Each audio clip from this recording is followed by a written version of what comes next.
गुस्सा, नाराजगी और घृणा ये सभी वो जहर हैं जो आप पीते हैं और किसी और के मरने की उम्मीद करते हैं। नहीं, जीवन ऐसे नहीं चलता। आप जहर पिएंगे तो आप मरेंगे।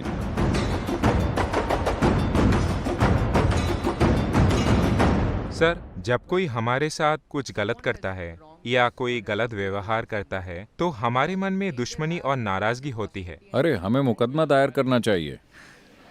नहीं, एक मामूली अर्थ में, अगर वे हमारे साथ दुर्व्यवहार या गलत करते हैं तो कभी-कभी हमारे मन में उनके लिए नाराजगी या दुश्मनी होती है और कभी-कभी हम उन्हें माफ करके बात वहीं छोड़ देते हैं। तो मेरा सवाल है, हम एक लकीर कहाँ खींचे ताकि गलती करने वालों को उसकी गलती के लिए जिम्मेदार ठहरा सके, और उसे हमें कब माफ करना चाहिए और कब बात वहीं छोड़ देनी चाहिए, यही प्रश्न है। देखिए, बात दूसरे इंसान की नहीं है। आपको दो में से एक चुनना है। अगर आप चुन सकते, अभी आप सभी को चुनना हो If you are given a choice, कि आप या तो खुशी और आनंद से या फिर दुख, गुस्से, तनाव और नाराजगी में जी सकते हैं, आपका स्वाभाविक चुनाव क्या होगा?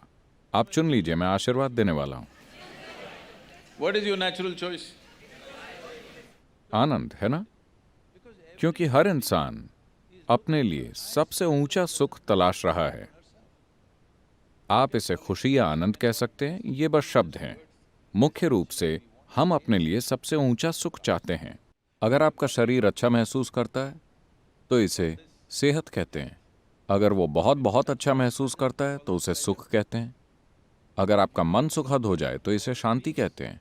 अगर वो बहुत सुखद हो जाता है तो उसे खुशी कहते हैं।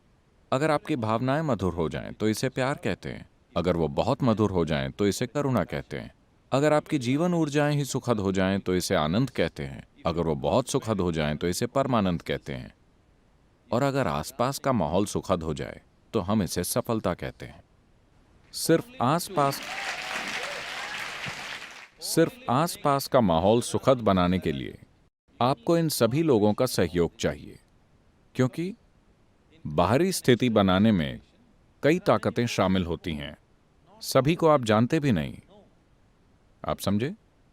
आप अपने लिए एक सुंदर स्थिति बनाना चाहते हैं। आपको यह भी नहीं पता कि उस क्षेत्र में कितनी शक्तियां काम कर रही हैं। अगर आप कुछ शक्तियों का लाभ उठा लें, अगर वो सहयोग करें तो चीजें होंगी, वो सहयोग ना करें तो नहीं होंगी। लेकिन सुखद शरीर के लिए, सुखद मन के लिए, सुखद भावना और ऊर्जा के लिए आप 100% जिम्मेदार हैं, है ना? आसपास स्थितियां बनाने के लिए आपको लोगों का सहयोग चाहिए, वरना ऐसा नहीं होगा। तो सिर्फ सफलता के लिए आपको सहयोग चाहिए। खुद को सुखद रखना 100% आप पर है। तो फिलहाल आप अच्छे से जानते हैं कि आप शांति चाहते हैं, लेकिन कोई कुछ कर रहा है। वो क्या कर रहे हैं? वही जो उन्हें सबसे अच्छे से आता है। आपको गाली दे रहे हैं। क्यों दे रहे हैं? क्योंकि वो वही जानते हैं, है ना? वो जीवन को उतना ही जानते हैं, इसीलिए वो ऐसा कर रहे हैं। अगर आप नाराज हो जाएं और सोचें कि उन्हें कुछ होगा, देखिए, ये चीजें, गुस्सा, नाराजगी और घृणा, ये सभी वो जहर हैं जो आप पीते हैं और किसी और के मरने की उम्मीद करते हैं। नहीं, जीवन ऐसे नहीं चलता। आप जहर पिएंगे तो आप मरेंगे। जीवन बिल्कुल न्यायपूर्ण है। आप जहर पिएंगे तो आप मरेंगे, पूरा न्याय है कि नहीं? मैं जहर पीऊं, आप मर जाएं, क्या ये इंसाफ है? तो जो लोग गुस्से, नाराजगी और घृणा में हैं, वो यही कर रहे हैं। वो जहर पी रहे हैं। जहर शब्द का प्रयोग मैं नैतिकता के अर्थ में नहीं कर रहा।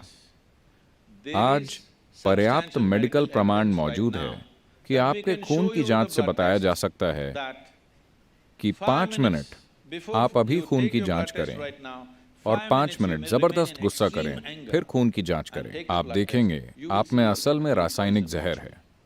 तो आप असल में जहर पी रहे हैं। आपको लग रहा है नुकसान उन्हें होगा। नहीं, इससे सिर्फ आपको नुकसान होगा। तो मुझे ये समझदारी नहीं लगती। बात बस इतनी है। प्रश्न नैतिकता का नहीं है कि गुस्सा होना चाहिए या नहीं। अगर आप खुद को अस्त व्यस्त करना चाहते हैं तो मर्जी आपकी है।